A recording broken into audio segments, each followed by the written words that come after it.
Welcome to your Research Business Daily Report, sponsored today and all this week by B2B Panel from USAMP. Yesterday, you heard from Precision Opinion Jim Medick about the phone research renaissance that his business in Las Vegas has been experiencing. They've had 3 situations in the last year alone where they've had to recruit additional personnel, several hundred at a time, in order to meet the demand. Today you're going to hear about some of the things that Jim is doing differently with phone research that are paying big dividends. Are there any new tricks that you've learned in doing your telephone research today versus what you might have been doing 3 years, 5 years ago? Yeah, we had to get a lot smarter on engaging somebody on the phone. And in the old days, it was kind of like a hit and run accident almost. If I get you on the phone, if you say no, I hang up and I'm just dialing as fast as I can for the next one. With the new technologies, we have to work with the cadence of the predicted dialers. We don't need to have abandoned calls. It's just going to tick you back if I call you again, if I just hung up on you. And the other thing is we also look at methodologies such as what we call a hootie, a hung up doing introduction. Before, if you hang up on an introduction and say no thank you, you're done. I'm actually going to call you back. That's now a soft refusal because I may have just gotten you at a bad time. You know, the cat just ran out of the house, the water's boiling over, the wife and you are having a little bit of a disagreement. But if I wait a little while and call you back in a day or so, you may be in a more open mood to take a survey. So that's what I call working the sample. So we're going to be working on a lot of the refusal conversions, a lot of the techniques to engage you immediately on the phone to make sure that you're comfortable and you want to take the survey. What a lot of people forget is while my interviewers do hundreds and hundreds of interviews, the people we have on the other end of the phone, this is their very first one. So we need to help engage them in that whole process so they have a good experience. Mm-hmm. Were the experiences that you had last year with the telephone work you did for pollsters and such, was that indicative of the better results, the better information you can collect than you can online? You know what? Yes and no.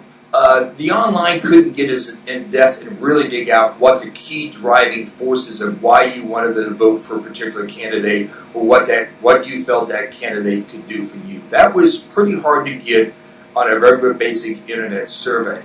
But the other thing was asking the right questions, being able to change the survey on the fly, being able to look at overnight data and say, you know what, pursue this one, not pursue that one. You know, so you had opportunities to sit there and probe a little bit deeper and follow where you saw the trends going.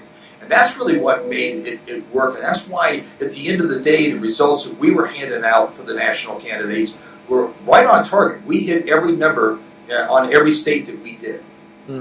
I don't know if you reach out and talk to other people in the phone business elsewhere in the country, but if you do, are you hearing a similar type scenario as the one that you're picturing here? There's only a few other rooms, quite candidly, that I think are doing well. You have to be able to embrace technology, you have to be able to embrace change, and you have to understand that person making the phone call for you is probably the most important asset you have. You may be spending more money on your computers, but that person on the other end of the phone is the whole key to make this thing operate. And other phone rooms I know of, and I hate to do this, they're shrinking. There's troubles. We've heard a couple of them going out of business this year already.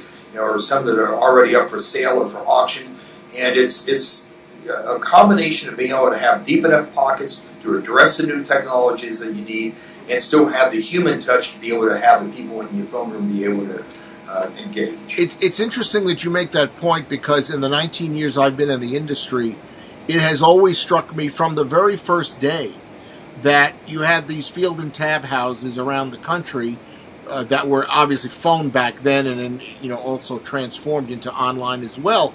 But the thing that stood out to me over the years was so many of them were unwilling or unable to make the investment to really radically improve their capabilities because they were so mom and pop in their orientation, among many other reasons.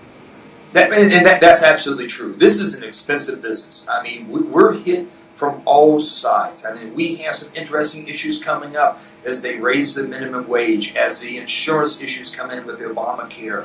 There's a lot of price pressures on us, and then we were also hit with the price pressures of the internet, price pressures of offshore, and clients themselves saying, hey, look, I've got to find a way to do this better, faster, cheaper.